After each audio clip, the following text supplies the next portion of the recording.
Welcome back, everybody, to our Midwestern Dynasty, where we are going to be playing in the Conference USA Championship game against the Jacksonville State Gamecocks. The winner is probably heading to the college football playoffs. The loser is likely going to play in the Bahamas Bowl. That is a pretty big difference between the two possibilities. We played each other earlier this year. Jacksonville State at that time was 9-0. We forced two safeties, won the turnover battle 3-0, yet the game still came down to a last-second field goal that Jason Ops was able to make, and we walked off winners, hitting the Gamecocks their first and only loss that they have suffered so far this season. Comparing these two teams on paper, they are very even. The Gamecocks slightly better at defending the pass and getting takeaways. The Horned Owls better against the run and getting sacks. Both offenses are solid. Jacksonville State a pass-first offense, Midwestern a run-first one. But both get the job done. The biggest difference between these two teams is turnover differential. Jacksonville State is plus 14 on the year, and we are -3. Yet, like I said earlier, when we played each other in the regular season, we won the turnover battle 3-0. And that is the big question I have with this game. Is our defense going to be able to replicate the performance they had in the regular season against Jacksonville State, or is Quint Gorris going to do a better job of taking care of the ball this time around? You know he wants to get the ball to Jeremiah Colbert, who is in the running for the best wide receiver award in all of college football. He hasn't done much in the last two games, but did score a touchdown against us. I think if we're able to make the Gamecocks one-dimensional and take away Christian Orlando in the ground game for them completely, then our defense should be in a great spot, because then our defensive line can pin their ears back and get after Gorris and maybe force a couple of mistakes and at least get him on the ground and get a couple of sacks. Our offense, I am a bit worried about this side of the ball because the Jacksonville State defense is great, and when we played them in the regular season, we weren't able to do what we usually do on the ground. Darrell F. and Avery Sizer looked pretty human in that game. And if they aren't going to be looking human again, is Jesse Ham going to be able to make a big play in a big spot when we have to have it? Or is he going to crumble under pressure? I guess we'll find out. We will be joining the Big 12 next year, so this will be our final CUSA game. It feels very fitting that it will be a conference championship against the only team with a better win percentage in the conference than us since the start of this series. So let's see which of these two teams will be crowned champions of the CUSA. The Gamecocks are going to begin this conference championship game on offense with a Orlando run, and he's going to be dumped in the backfield for a loss of 1 by Josh Wood and Ethan Dugan. Horned Owls starting this game out aggressive on defense, sending a blitz. On second down, Gorris moving backwards, and he's going to be sacked. Eric Lamb off the blind side brings him down to the ground, and then he's going to taunt Gorris, who is on the ground. So the Horned Owls setting the tone early. It'll be 3rd and 19. Gorris looking down the field. He moves back towards his own end zone, and it gets hit as he let it go. It'll be incomplete. Another great play by Eric Lamb. And the Horned Owls defense is going to get a quick stop and force a punt. Don Clifton on the punt return. He's going to take it across the 50 and go down at the 47. Hey, look at some impact players you'll be seeing in this game. We already saw Eric Lamb making an impact early. Expect to see Darrell F. here soon. Sizer inside is going to be tackled for a loss of 1 by Devin Daughtry. So both the offenses starting their first drive with a loss of 1 on a run. On second down, Sizer trucks a defender, and he's got a first down inside the 30. He'll be driven out of bounds at the 26. A very physical run by Sizer, something we have grown to expect at this point. Outside the red zone, Darrell left on a counter. He's going to jump cut to the outside, and he's loose. He is gone. He takes it 24 yards into the end zone, scoring his 10th touchdown of the season. And the Horned Owls are off to a fast start, getting a stop on defense and then scoring quickly. They're up now 7-0. Jacksonville State at their own 25. Hoping to do better on this drive. And they already have. Adonis Daly making a catch and picking up 7 yards. That is his 30th reception of the year. Third down. It's a give to Orlando, and he gets the first down easy. Brought down from behind by Lamb, but not before he's up to the 42. Third down. They'll call a screen. Orlando is going to make the catch and get another first down. He goes out of bounds across midfield at the 45 of the Horned Owls. Now at the 35. Lando on the run. He is going to pick up the first down. It's been the Lando show here early as he's going to go down at 31 with another first down. And they're going to dial up another screen to him. He's got some blockers and ends up getting another first down. He's up to the 20. So Jacksonville State in the red zone. Moving the ball down the field. Relying on one man, and they do it again. Lando with the catch and a gain of 10, but no first down. At the 11. Going to be some movement up front, and they are going to call Paul Dahl for offsides. And it'll be a free first down, make it a goal to go. At the 6 on first down. Forrest against the blitz, throws left side, and it's caught right at the goal line by Colbert. And that is not going to be a touchdown. He's down at the 1. Second down. It's a give to Lando, and he's going to walk into the end zone. So the Christian Lando show, it continues. He picks up his 10th touchdown of the year.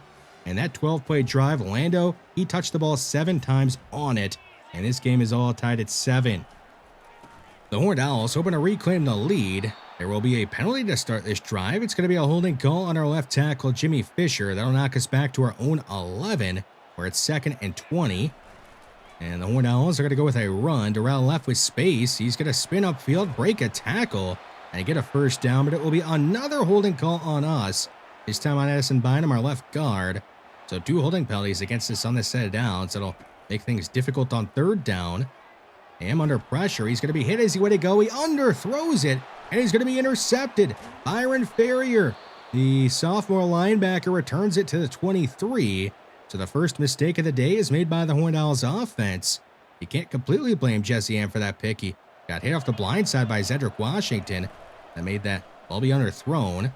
Boris moving the wrong way, and he's going to take a sack and a loss of 13. He goes down back at the 36. It's Eric Lamb making another big play in the early going. 3rd and 22 to begin the second quarter. It is a quick pass underneath the Lando, who makes the catch and picks up a couple of yards, and enough apparently for the Gamecocks to send out their kicker. We'll see if he can make a 46-yarder. It's Josh Giuliano, who is 12 of 20 on the year. He'll put up and through, and the Gamecocks have their first lead of the day. They go up 10-7. The Horned Owls on offense after the interception thrown by Ham. And they're going to start this drive out with a run. Ralph gets a first down. You know that Jesse Ham wants to make up for that pick, but we know that this offense is at its best when it's running the ball, especially here in the rain. They are built to run the ball, and there's going to be a throw there to Schuler, who ends up getting the first down up near midfield. Speaking of being built to run the ball, Sizer is definitely that. He'll get a first down, getting knocked out of bounds at the 36. He does have the natural ability, platinumed. So he's at his best when he's in the rain. And he's going to pick up 9 yards here on the run. Not quite a first down. He'll make it just a yard short of a first. It'll be 3rd and 1. And he go right back to Sizer. And he's going to deliver a big hit going down at the 20 with a fresh set of downs. On the edge of the red zone. Ham dropping back, going underneath, hitting Nick Shields. And he is going to not quite get a first down. Another spot just short of the first for us. 2nd and inches at the 11. Sizer following Bynum, and he's got a first down, breaks a tackle, another, and he scores. What determination by Avery Sizer on that run. He is going to hit the Heisman pose after he scores his 11th touchdown of the season. And we are going to be back on top, up 14-10 here in the second quarter. On 3rd down, a pass is going to be underthrown, but it ends up working out better for the Gamecocks. Wyatt Sonderman going back to the ball to make the catch to get the first down. At midfield, Lando met in the backfield immediately by Josh Wood and Eric Lamb. And that is going to be a loss of 2 for the Gamecocks. 3rd and 12 for Jacksonville State. Boris is going to fire a screen to Ben Swayton, and he's going to be spun down to the ground 6 yards short of a first down by DeMarco Cooney. We may have given up a big play on that drive, but our defense ends up buckling up and getting the stop eventually. Midwestern starting this drive out with a screen to Darrell left, who is going to spin upfield and go down at the 40 with a huge gain to begin this drive. Midwestern up at midfield with under 2 minutes to go in the half. Darrell left gets a huge block from Quinston Smith on this run. It'll be a gain of 8 for left. But Smith, he had a huge game to end the regular season where he picked up 20 pancake blocks. On third down, Darrell F gets a first down, getting slammed down to the ground at the 38. Under a minute to go in the half. Only a three-man rush from Jacksonville State, but pressure still gets to him in time. His pass is going to be incomplete. Third down. An empty set for Ham, who is going to step up under pressure and be sacked. Zedrick Washington able to bring him down. It'll be 4th and 11 at the 39. Now at the 44, the Horned Owls took it away a game, letting the clock wind down as much as they could. And they're going to try a Hail Mary. With zeros on the clock, Ham puts it up to the end zone. It is bouncing around and hits the ground, incomplete. So the Hail Mary is not going to be completed, and we will head into halftime with Midwestern up 14-10. The Horned Owls on offense to begin the third quarter. It's a toss to Sizer, and he immediately is going to go down in the backfield. Zedrick Washington with a TFL as a loss of 6. Need a big play here to get this drive going in the right direction. Ham to his right, connects with Nick Shields, who is going to shed a defender. And he does get the first down. A great job there by Ham and Shields, the offensive line as well. Make things happen. They give to Darrell F. He immediately has players all around him. The Jacksonville State is just selling out to stop the run at this point. And they do stop it there, a loss of 3. Third down. Ham scanning the field. He's going to back up under pressure and be hit as he let it go again. Cedric Washington again with the pressure. And the Horned Owls have to punt away on 4th down. 3rd and 6 at their own 39. The Gamecocks are going to go with a check down to Lando. He can't make a defender miss. And he gets brought down right away after making the catch, and we get a quick stop. The defenses have been in control for a while now. Ham off the play action fake is going to be sacked again. It is Zedrick Washington again. He just keeps on running laps around our tackles out there. It doesn't matter if it's a run or a pass. He's in the backfield making a play. Dwayne Willett in the game at quarterback for a change of pace. He's going to keep it on the read option and go down up at the 30. Jesse Ham back in the game at quarterback on 3rd and 9. In a spot where we have to throw it. He is given time and hits Dylan Washington underneath on the crosser, who is able to get the first down with a gain of 15. Midwestern up at the 45, closing in on midfield. Sizer right side gets a block from Titus Hardman, and Sizer is going to power his way to close to a first down. Going to be a holding call on Jimmy Fisher again, his 2nd of the day. Moving us back to the 40. Willett in the game at quarterback again, and this time the Gamecocks were ready for him. Cedric Washington making another great play. 3rd and 22 at the 33. The Horned Owls are just going to go with a screen and see if Left can make a miracle happen. He is going to spin upfield and pick up a good game and no first down. So the Horned Owls will have no choice but to punt away on 4th and 8. 3:22 to go here in the third. The Gamecocks at their own 14, down by 4 points. They go with a quick pass right side to Adonis Staley, who makes his 2nd catch of the day. On 2nd down, a quick hitter left side to Wyatt Sonderman, who is able to avoid Shaquem Short after making the catch. And he's up to the 34 with the first down. Almost 2 minutes to go here in the third. Forrest off the play action fake, checks it down to Jeremiah Colbert, and he picks up 7 yards. So the Gamecocks going with a bunch of quick passes on this drive, trying something different because our pass rush has been pretty good all year and in this game. Check down Orlando, and he ends up getting the first down and going down across midfield. Under a minute to go in the third. Forrest firing over the middle, and it's going to be hung on to by Eric Jocelyn, the junior tight end, who does a great job of boxing out Deontay Bland on the play. Forrest over the middle again, and this time it's brought in by Trent Robinson, redshirt sophomore, who does end up getting the first down. Here we are in the fourth quarter. Going to be a run, and Lando is going to be brought down for a loss of 4 by Andre Okoye. We need a play like that because the Gamecocks are just picking up first down after first down on this drive. Forrest over the middle into traffic, and Adonis Daly hangs on despite the hit. 3rd and 4 at the 21. It's a fake to Lando. Forrest with time. Going to fire to his right, and he's going to be intercepted. Thomas Mintz, the redshirt junior linebacker, picks him off. He's across midfield. The crowd rising to their feet. This is going to be a pick 6, and the Horned Owls will go up by 2 scores in the fourth quarter of this conference championship game, where the winner is likely going to be heading to the college football playoffs. What a swing in momentum. Jacksonville State, they were driving the ball down the field efficiently, putting together their best drive since the start of this game. And they now find themselves down by 2 scores instead of taking the lead. Can they overcome that swing in momentum? It's going to take a great drive here. First down picked up by Lando on the catch. Now it's a handoff to Lando, and he's going to be spun down a few yards short of a first down.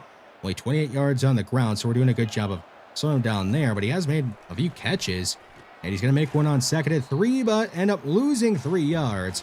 Portland Ramen getting the TFL. It'll be 3rd and 6 at the 42. They go 5 wide. Forrest to his left, and it's going to be hung on to Von Sly. A redshirt freshman running back takes a big hit, but makes the catch and gets the first down. 3rd and 9 at midfield. Forrest going deep over the middle. It is popped up in the air and intercepted again. It is Thomas Mintz again. He is not going to be able to return this one for a pick 6, but he is going to give the Horned Owls possession, up by 2 scores in the 4th quarter. I don't know if Jacksonville State is going to be able to overcome that. It's going to be tough. They have to get a quick stop. And even then, the way this Horned Owls defense is played, I don't know if they're going to be able to score. I mean, they have not done anything since the start of this game in terms of points. Since they started the 2nd quarter where they kicked that field goal after the interception by Ham. Here is left on a toss. He's got a first down across midfield and is driven into the ground at the 40 of Jacksonville State. To Midwestern, starting to rely on this ground game and eat up some time. About 3:30 to go in the 4th. Sizer trucking another defender. What a tough runner he is. Goes down about the 30 with a first down. Time's starting to become a factor in this game. Ham off the play action fake is going to throw a screen to the tight end, Joey Hammer, who's going to be knocked down right away after getting upended. Mark Woods delivering the big hit. It's a loss of 1. Just 2 minutes to go here in the 4th. Blitz on the way on 3rd down. Ham has a man wide open over the middle. It is Dylan Washington. And that may end up being the dagger, if we're being honest. Now Jacksonville State is going to have to use all their timeouts unless they can get a strip or something. They will not get a strip here on Sizer, who ends up losing a yard or 2. But we are really just trying to make the Gamecocks use all their timeouts. Turn 11. Terrell F is going to juke a defender and go down inside the 10 at the 9. And we can wind this clock down to about a minute to go here in the 4th. Minute 4 to go. Out comes Jason Hops to attempt a short field goal, and his kick is good. So the Horned Owls have made this a 14-point lead late in the 4th quarter. Might be too much for Jacksonville State, who are in need of a miracle. They have to go for a home run and get an onside kick. Pass is caught by Orlando, and he's up to the 33. 72 receiving yards on 10 catches. He hasn't done great as a runner, but he's been a very good pass catcher. Pressure is going to get to Goris in time. It is Eric Lamb getting his 3rd sack of the day. 3rd and 12 at their own 31. Goris retreating. Got to do something here, and he does nothing and ends up taking a sack. It'll be 4th and 28 back at the 15 after the great play by Santiago Martino. And this is the ball game. This is for the conference championship and probably a playoff spot. A throw deep over the middle is nearly intercepted. It'll be incomplete, and that is going to be the game. Midwestern is going to win the CUSA championship game here today and win it 24-10, and they will likely be heading to the college football playoffs. The player of the game is, of course, Thomas Mintz, who had 2 fourth-quarter interceptions, with one of them being a pick 6. He's a leader for our defense, and the defense, it was the main reason that we won this game. We have now won back-to-back CUSA championship games. I think it is the perfect time for us to be leaving the conference and joining the Big 12 next year. But before we worry about next year, or even the off-season, we have a playoff game in front of us and hopefully a deep playoff run in front of us. The defense, it only allowed 187 yards in this game and really only allowed 7 points. That field goal, that was more so on the offense because of the interception from Ham. We got great performances out of Eric Graham, Thomas Mintz, Josh Wood. Just about everybody on the defense played well in this game. The offense, it put up 146 yards on the ground. We averaged 5 yards per carry. The interior offensive line combined for 28 pancake blocks. So the ground game was solid, but not completely dominant from start to finish. There were some lulls in the game. We also had some holding penalties that slowed us down.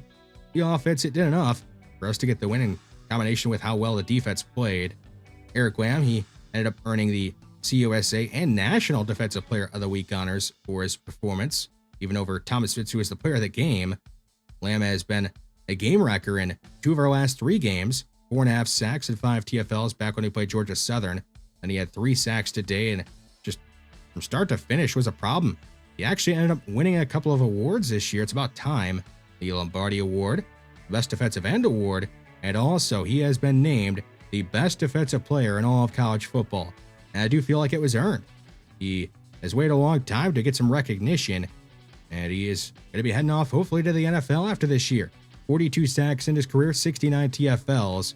Does have some playoff games, hopefully multiple playoff games, to add on to those career totals, at least one. And I'm looking forward to seeing what he's able to do with the spotlight on him in those big games. Darrell F. is the only All-American we had. He was named the first RB to the All-American team, and he ended up also winning the Best RB Award, even over Avery Sizer. But when you look at the numbers, he did put together a great year.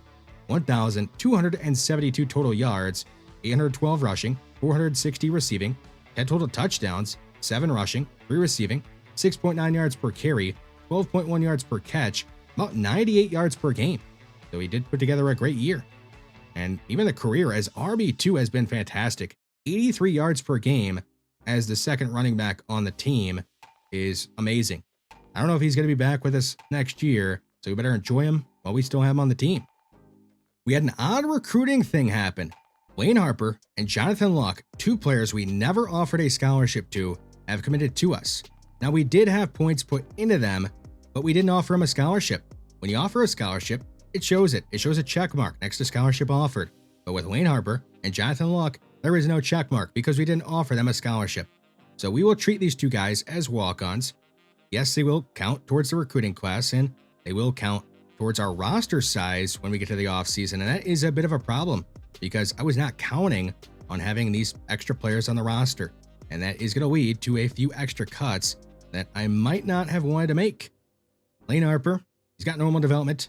Maybe he could be a change of pace depth quarterback for us down the line, or possibly be better at a different position other than quarterback.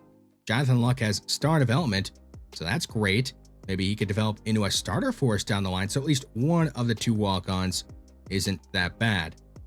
A look at what happened in the other conference championship game matchups. Utah, they won the Big 12, and they will be the reigning conference champions when we enter the Big 12 next year. We'll have to knock them off and maybe win another conference championship, but that's a ways away, hopefully. We'll be playing in the first round of the college football playoffs against the Penn State Nittany Lions, and we will be the home team, which is great news because traveling to Penn State would be a difficult thing for us, playing in a big environment like that. So we get to be the home team, and the winner of our game will take on the number 1 seed, Indiana, in the Rose Bowl.